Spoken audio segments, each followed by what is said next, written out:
Hello, কেমন আছো বলো তোমরা সবাই? আমার নিট বাংলা চ্যানেলে তোমাদের অনেক অনেক ওয়েলকাম। তোমরা তো জানো যে ইউটিউবে আমি তোমাদের এক একটা টপিক পড়িয়ে দিই, যেগুলো স্পেসিফিক্যালি নিটের জন্য ইম্পর্ট্যান্ট এবং তার থেকেও বড় কথা যেগুলো একটু বুঝতে কঠিন। তো সেরকমই একটা হচ্ছে RH blood group, A blood group, B blood group, AB blood group, O blood group, যেটাকে একসাথে আমরা এবিও ব্লাড গ্রুপ বলি। সেটা আমরা জানি, সেটা অলরেডি আমি তোমাদেরকে পড়িয়েছিলাম, ইউটিউবেই রয়েছে এই সমস্ত লেকচার। তো তারপরে হচ্ছে RH ব্লাড গ্রুপ, যেটা আমরা বুঝতে পারি না যে RH ব্লাড গ্রুপটা অ্যাকচুয়ালি কি। তো সেই RH ব্লাড গ্রুপ সম্পর্কে আমরা জানবো, RH ব্লাড গ্রুপ পড়বো। আর যদি তুমি নিটের জন্য পড়তে চাও বা বোর্ডের জন্য পড়তে চাও, দুটোর জন্যই কিন্তু এটা দেখলেই চলবে। যেটুকু আমি পড়াচ্ছি তুমি স্ক্রিনশট নিয়ে নিও ভিডিওর শেষে, এবং সেটুকু পড়লেই তোমার হয়ে যাবে। তো বেসিক্যালি একটা লেকচার কিন্তু তোমার নিট এবং বোর্ডের দুটোতেই হেল্প করবে। যদিও এটা এনসিইআরটি বেসড লেকচার, কিন্তু এইটুকু কিন্তু নিটের জন্য যেমন চলবে, বোর্ডের জন্যও তেমন চলবে। আর যদি তুমি আমার চ্যানেলে নতুন হয়ে থাকো, চ্যানেলটা সাবস্ক্রাইব করতে পারো। ভিডিওগুলো ভালো লাগলে লাইক কমেন্ট শেয়ার করতে ভুলো না। তোমার নিট জার্নিতে তোমার সাথে আমি কন্টিনিউয়াস পাশে থাকবো। ওকে, তো এইখানে দেখো অনেক কিছু আঁকাঝোঁকা আছে, সবকিছুর দিকে তাকিও না, তাহলে মাথা খারাপ হয়ে যাবে। ঠিক যেটুকু যেটুকু বোঝাচ্ছি সেটুকু বোঝো। তো এই হচ্ছে একজনের ব্লাডের কথা আমি বলছি। তো ধরে নাও ইনি হলেন আমাদের রাম কাকা। আচ্ছা, রাম কাকার ব্লাড নিয়ে আমি একটু কথা বলি। ওকে, রাম কাকার ব্লাডে দেখো এটা ব্লাড, এটাকে আমি ব্লাড বোঝানোর চেষ্টা করছি। ব্লাডের মধ্যে কি থাকে? ব্লাডের মধ্যে থাকে অনেক কিছু। তার মধ্যে একটা হচ্ছে RBC বা রেড ব্লাড সেল, বা বাংলায় কি লোহিত রক্ত কণিকা থাকে। তো রাম কাকার ব্লাডেও তাই রয়েছে। ওকে, এবার সেই যে RBC রয়েছে, এই RBC সেলটার, কোষটার, লোহিত রক্তকণিকার কোষের প্লাজমা মেমব্রেনে বা কোষ পর্দায় কিছু অ্যান্টিজেন পাওয়া যায়। এই রে, অ্যান্টিজেন কি সাংঘাতিক কঠিন একটা ব্যাপার। এটা হলো একটা অ্যান্টিজেন, আমি এঁকেছি। অ্যান্টিজেন কিছুই না, অ্যান্টিজেন হলো প্রোটিন। অ্যান্টিজেন হলো এক রকমের প্রোটিন, ঠিক আছে? তো এরকম একটা প্রোটিন রাম কাকার রেড ব্লাড সেলের প্লাজমা মেমব্রেনে পাওয়া গেছে। সেই প্রোটিনটাই হচ্ছে অ্যান্টিজেন, এবং সেই অ্যান্টিজেনটাকে বলা হচ্ছে RH অ্যান্টিজেন। এবার তুমি বলতে পারো যে ম্যাম হঠাৎ এরকম উৎকট নাম কেন, RH কেন? অন্য কিছু নামও তো দেওয়া যেত। এই অ্যান্টিজেনটা পাওয়া গেছিল প্রথম রিসাস মাঙ্কি নামের এক রকমের হনুমানদের বা বানরদের দেহে। RH অ্যান্টিজেন রেসাস প্রজাতির বানরের দেহে বা রেসাস মাঙ্কিদের সেলে পাওয়া গেছিল, এবং দেখা গেছে সেই সেম RH অ্যান্টিজেন আমাদের বডিতেও রয়েছে, আমাদের রক্তের RBCতে। সেই জন্য রিসাস, RHESUS, রিসাস মাঙ্কির থেকে এই RH কথাটা এখানে আসে। তার ফলে এটাকে RH অ্যান্টিজেন বলে।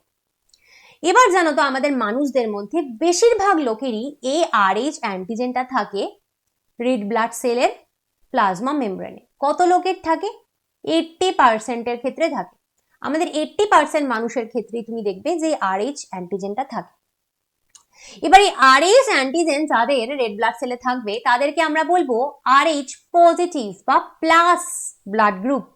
এই জন্য তুমি দেখবে বেশিরভাগ লোকেরই কিন্তু ব্লাড গ্রুপ প্লাস হয়। বলে না যে নেগেটিভ ব্লাড গ্রুপ হলে পাওয়া একটু কঠিন, একটু রেয়ার হয়, পজিটিভ ব্লাড গ্রুপই বেশি। তার কারণই হলো এটা, বোঝা গেল যে 80% লোকেরই কিন্তু এই RH অ্যান্টিজেনটা থাকবে, তার জন্য আমরা একে বলবো RH positive blood group.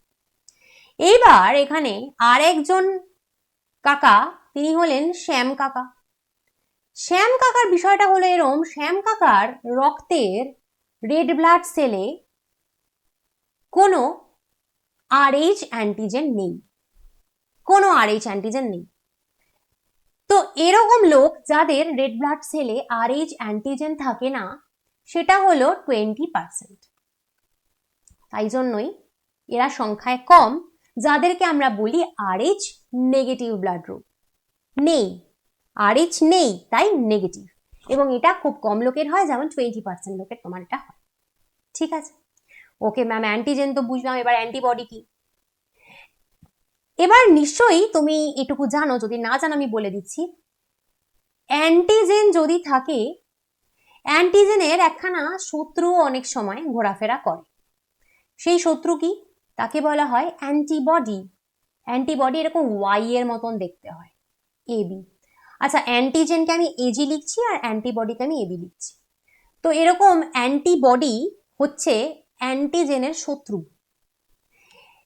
Antigen তাকে অ্যান্টিবডি খপাত করে ধরে নেয় এবং নষ্ট করে দেয়। কি করে অ্যান্টিবডি? কি করে অ্যান্টিজেনকে খপাত করে ধরে নেয় এবং নষ্ট করে দেয়। অ্যান্টিজেন যেমন এক রকমের প্রোটিন ছিল, এই অ্যান্টিবডিও কিন্তু এক রকমের প্রোটিন। দুজনের সাথে শত্রুতা আছে। তো আমাদের নর্মাল অবস্থায়, নর্মাল ব্লাডে এই আরএইচ অ্যান্টিজেনের কোনো শত্রু আরএইচ অ্যান্টিবডি নেই। তাই দেখো আমি লিখেছি no antibody in plasma. Plasma মানে রক্তরস, রক্তের যেটা তরল পদার্থ, রক্তের তরল যে জিনিসটা প্লাজমা, সেখানেই জেনারেলি অ্যান্টিবডিরা থাকে। কিন্তু এই আরএইচ অ্যান্টিজেনের এগেনস্টে কোনো অ্যান্টিবডি তুমি আমাদের নর্মাল লোকেদের ব্লাডে পাবে না। কেন পাবে না? কারণ যদি পাও, সে তো অ্যান্টিজেনকে ধরে খপাত করে খেয়ে নেবে, তাহলে তো রেড ব্লাড সেলটা নষ্ট হয়ে যাবে। তাই জন্য কখনো অ্যান্টিবডি তুমি পাবে না আমাদের প্লাজমায় বা রক্তরসে। দু ক্ষেত্রেই দেখো লিখেছি no antibody in plasma, no antibody in plasma. Okay, এবার আমরা দেখব যখন ব্লাড ট্রান্সফিউশন হয়। মানে ধরো শ্যাম কাকার অ্যাক্সিডেন্ট হলো, রাস্তা দিয়ে যাচ্ছিল, ক্রস করতে গিয়ে স্কুটারে এসে দিয়েছে ধাক্কা, বাইকে এসে ধাক্কা দিয়েছে, শ্যাম কাকার অ্যাক্সিডেন্ট হলো। তো শ্যাম কাকাকে রক্ত দিতে হবে। শ্যাম কাকাকে হসপিটালে নিয়ে গেছে, নিয়ে যাওয়ার পরে দেখছে ওর প্রচুর ব্লাড বেরিয়ে গেছে বডি থেকে অ্যাক্সিডেন্টের ফলে। তো শ্যাম কাকাকে রক্ত দিতে হবে। তো শ্যাম কাকাকে রক্ত দেওয়ার জন্য রাম কাকা বলল আমি রক্ত দেব। ঠিক আছে, এবার একটা সমস্যা এখানে হবে। কি সমস্যা? রাম কাকার কাছে আরএইচ অ্যান্টিজেনটা রয়েছে, কারণ রাম কাকা আরএইচ পজিটিভ। আর শ্যাম কাকার আরবিসিতে তুমি দেখো এখানে কোনো কিন্তু আরএইচ অ্যান্টিজেন নেই। এইবার যেই মোমেন্টে এই রাম কাকা শ্যাম কাকাকে রক্ত দিল, তখন শ্যাম কাকার শরীরে রাম কাকার রক্ত চলে এলো। এবার রাম কাকার রক্তের আরবিসিতে রয়েছে আরএইচ অ্যান্টিজেন, তাহলে শ্যাম কাকার রক্তে চলে এলো এখন আরএইচ অ্যান্টিজেন ওয়ালা আরবিসি। কার থেকে? রাম কাকার থেকে। তাই এখানে আমি ছবিতে দেখো দেখিয়েছি শ্যাম কাকার কাছে আরবিসি চলে এসেছে, যেটাতে কিন্তু অ্যান্টিজেনটা রয়েছে, আরএইচ অ্যান্টিজেনটা রয়েছে, কারণ রাম কাকার থেকে সেটা চলে এসেছে। অথচ শ্যাম কাকার নিজের বডিতে তো যে রক্ত রয়েছে তাতে তো আরবিসিতে কোনো আরএইচ অ্যান্টিজেন নেই। এবার শ্যাম কাকার বডি ভাবলো যে হলোটা কি, আমার বডির রক্তকে আমি এতদিন ধরে দেখছি, তার আরবিসিতে তো কোনো আরএইচ অ্যান্টিজেন আমি দেখিনি। তো হঠাৎ করে হলোটা কি যে বেশ কিছুটা আরবিসি দেখা যাচ্ছে শ্যাম কাকার বডিতে, যেখানে আরএইচ অ্যান্টিজেনটা রয়েছে। তার মানে এটা কোনো বাজে জিনিস বাইরে থেকে এসেছে নিশ্চয়ই, কারণ আমার বডিতে বাবা এরকম কোনো আরএইচ অ্যান্টিজেনকে আমি এতদিন দেখিনি, হঠাৎ করে এসেছে, তার মানে এটা বাইরে থেকে এসেছে। বাইরে থেকে এসেছে মানে কি করতে হবে? এক্ষুনি একে মেরে দিতে হবে, এই আমাদের শত্রু, আমার নিজের বডির জিনিস না মানেই আমাদের শত্রু। তখন শ্যাম কাকার বডিতে কি হবে? শ্যাম কাকার বডিতে এই অ্যান্টিবডিটা তৈরি হবে, যেটা কিনা এই আরএইচ অ্যান্টিজেন গুলোকে খপাত করে ধরবে, মেরে ফেলবে, এবং আরএইচ অ্যান্টিজেন গুলোকে মেরে ফেললে আরএইচ অ্যান্টিজেনের সাথে যে রয়েছে আরবিসি গুলো, সেগুলোও ধ্বংস হয়ে যাবে। বুঝতে পারলে? যখনই তুমি একজন নেগেটিভ রক্তের মানুষকে পজিটিভ রক্ত দিয়ে দাও, তখনই এই ঘটনাটা ঘটবে। যে কারণে ব্লাড গ্রুপ সবসময় মেলানো হয় ব্লাড দেওয়ার সময়। শুধুমাত্র এবিও মেলালেই হবে না, কিন্তু দেখা হয় যে তুমি পজিটিভ না নেগেটিভ, কারণ নেগেটিভের কাছে পজিটিভ রক্ত আসলেই বিপদ। নেগেটিভের কাছে পজিটিভ রক্ত আসলেই তার বডি কি করবে? অ্যান্টিবডি তৈরি করে ফেলবে, এবং সেই অ্যান্টিবডি অ্যান্টিজেনকে গিয়ে খপাত করে ধরবে। বোঝা গেল? এই হলো আরএইচ ব্লাড গ্রুপ। আচ্ছা, আর যদি তোমরা মনে করো যে তোমরা আমার পেইড ব্যাচ জয়েন করতে চাও, তোমরা আমার পেইড ব্যাচ জয়েন করতে পারো। আমি কিন্তু এরকম ধরনের নোটস যেটা দেখছো এগুলোই আমার পেইড ব্যাচে দিয়ে থাকি। তো সেখানে ইংলিশ বাংলা দুটো নোটসই রয়েছে, যার যে মিডিয়াম সে সেই মিডিয়ামের নোটস পাবে।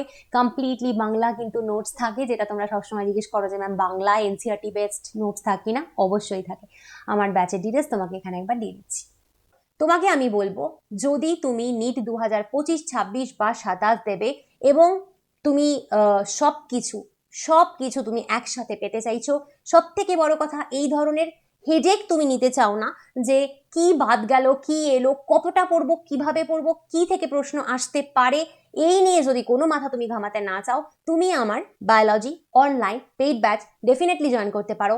সেখানে কমপ্লিট সিলেবাসের রেকর্ডেড লেকচার্স রয়েছে, কমপ্লিট সিলেবাসের এনসিইআরটি বেসড নোটসের পিডিএফ তুমি পাবে, এবং সেটা সম্পূর্ণভাবে বাংলা এবং ইংলিশ দুটো আলাদা ভাষায়। তোমরা আমাকে অনেক এসে কমপ্লেন করছো যে ম্যাম আমি যেখানে পড়ছি সেখানে আমাকে নোটস এবং এমসিকিউ ইংলিশেই দিচ্ছে, বাংলায় দিচ্ছে না, বাংলায় মুখে এক্সপ্লেন করে দিচ্ছে, তাহলে কি করে হবে? আমার কাছে কমপ্লিট বাংলায় পিডিএফ তুমি পাবে, তার কারণ যারা পুরোপুরি বেঙ্গলি মিডিয়াম থেকে নিট দিচ্ছ তাদের কিন্তু নোটস এবং এমসিকিউ বাংলাতেই প্র্যাকটিস করতে হবে, ইংলিশ টু বেঙ্গলি করলে হবে না। তাই কমপ্লিট বাংলায়, কমপ্লিট ইংলিশে দুটো ভাষায় নোটস এবং চ্যাপ্টার ওয়াইজ কোয়ালিটি এমসিকিউ, যেই ধরনের এমসিকিউ তোমার নিটে আসবে, যেই টাইপের এমসিকিউ নিটে আসতে চলেছে বা আসতো, সেই রকম ভাবে প্রতি চ্যাপ্টার থেকে এমসিকিউ আমি দিয়ে দিই পিডিএফ, এবং সেটাও কিন্তু বাংলা এবং ইংলিশ দুটো ভাষায়। বাংলার এমসিকিউ এর বই তোমরা মার্কেটে পাও না, অনেক সময় এই কমপ্লেনটা তোমরা করো, কোনো চিন্তা নেই, আমার কাছে প্রত্যেক চ্যাপ্টার থেকে ঠিক যতটুকু দরকার ততটুকু এমসিকিউ তুমি করতে পারবে, টোটাল এনসিইআরটি বেসড নিট কোয়ালিটির এমসিকিউ।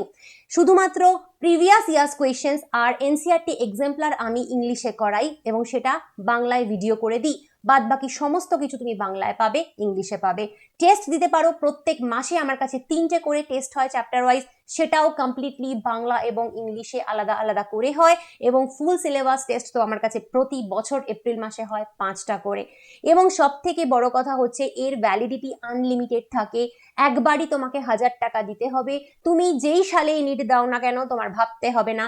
মানে এরকম নয় যে ক্লাস 11-এ তোমাকে একবার 1000 টাকা দিতে হচ্ছে, ব্যাচ শেষ, আবার ক্লাস 12-এ উঠে তোমাকে আরেকবার 1000 টাকা দিতে হচ্ছে, ব্যাচ শেষ, আবার তারপরে যদি তুমি নিটে না পেলে তুমি ড্রপার হিসেবে পড়ছো তখন আবার তোমাকে অ্যাডমিশন নিতে হচ্ছে না।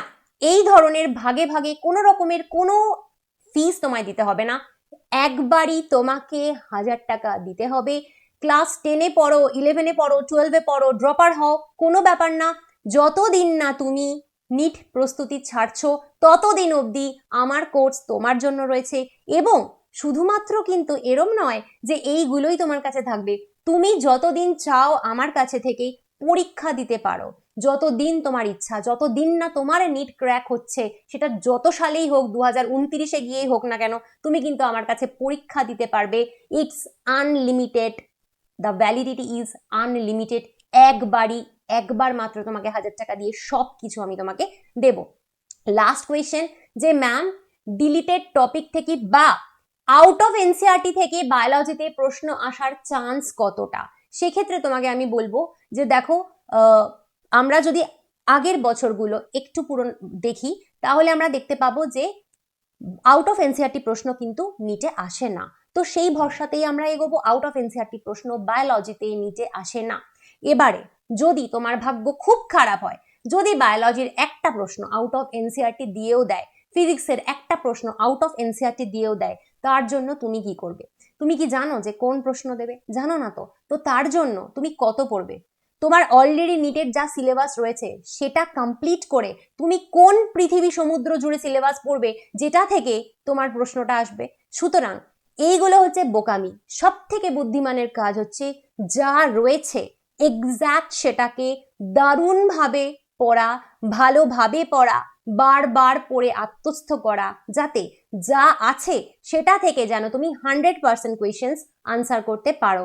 তাহলে ওই প্রচন্ড দুর্ভাগ্য যদি তোমার থাকেও, যদি একটা প্রশ্ন বাইরে থেকে আসেও, তার জন্য মেডিকেল কলেজের সিলেকশন তোমার আটকাবে না।